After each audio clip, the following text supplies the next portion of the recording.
Hi, I'm reading to you my post of the 25th of December 2023. Grant mercy to an unbeliever. May my wounds be filled with unrelenting love.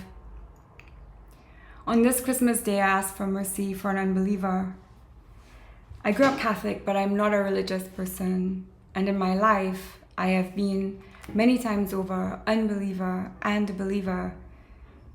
Kyrie eleison, Christe eleison are the words we would be familiar with in the Catholic faith of my family.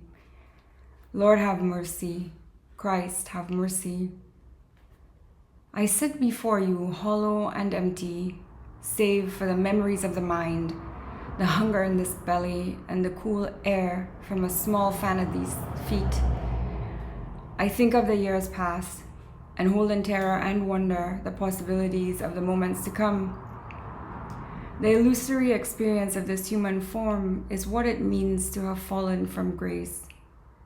Not out of favor, not out of love, but out of the ease, the peace, the deep silence of non-existence, out of the grace of the void. There is much speculation about the life of the man known as Jesus the Christ. Most historians agree on two things: that he existed and that he was crucified. That he was Jewish and a rabbi is also largely accepted. Distinctions are made between historical Jesus and Jesus as described in the Gospels. The emergence of different types of thinking, the Enlightenment period, and what is considered modern scholarship have brought about the questioning of what are the most probable accounts of Jesus' life. Where is the evidence for this life? How this man lives in the minds of this modern world is a reflection of how human minds have shifted in thought and belief. All views are represented on the spectrum and played out in this time. What is thought? What is belief? What is the memory of a man immortalized as the existence of living truth? A myth? An energy that we sense? An echo of something many of us so desperately want within reach? I have read of many masters, saints, sages, saviors. Their practices move through me in moments.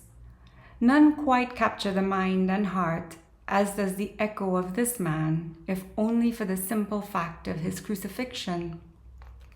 Why, you ask? Why this morbid moment? It came upon me in a flood. I was standing 1 minute and then I was suspended above.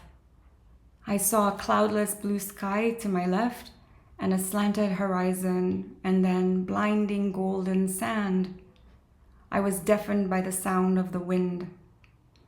Then, at the searing pain of the wind cutting my flesh like millions of razor blades slicing me open, I had a sense there were people below.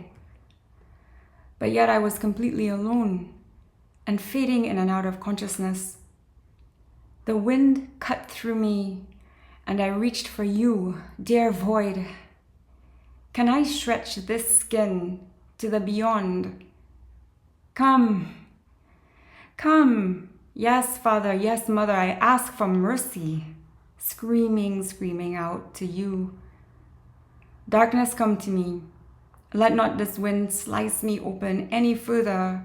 I cannot bear to be any more exposed. Look at me. Look at me, Father. Look at me, Mother. Look at this pain. Look. Look at me, please. Take from me this flesh, this pain. Tears falling from my eyes, salt caressing this flesh. Then I was burning with the fire of the cutting wind, grains of sand like rocks filling up the gutters of my wounds. The body felt heavier and heavier, laden and packed in with grains of sand until it was bursting, ripped apart from the center of each of the smallest cells within.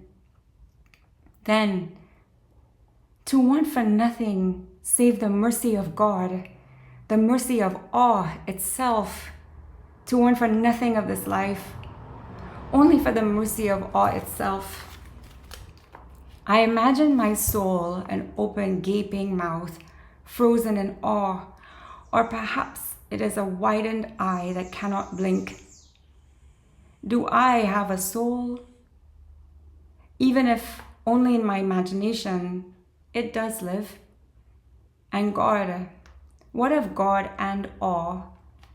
For what else can God be but awe? And how else can a mind hold to life but in awe? And a soul to live life but in awe? For it is a wondrous and terrible cutting open of and a filling up of the gutters of our wounds, the terrible wonder of having been made flesh. What fills your wounds? I tell you this, that fire, when it has so destroyed all the feeling of the flesh, when there is naught else, I remember now. Yes, mercy. There is naught save a wrenching, unrelenting love. The kind that slices you open and burns you in its fire. You remind me, this is the birth of Christ, Cherise, not his death. And I remind you, it is the same birth and death. Both are of the dark, void, awe in its purest form. And what of life? Be still and know that you are chosen because you are here. To know what it is to fall and to be filled and emptied out and filled up again, to have nothing in the beginning and nothing in the end, and to be only a living memory of awe in the in-between. Behold these words of an unbeliever and know that I have known the piercing scream of a pain so deep, to be wrenched from heaven and laid to burn hereupon in this coming out of the earth. And for you, may your wounds be filled with unrelenting love.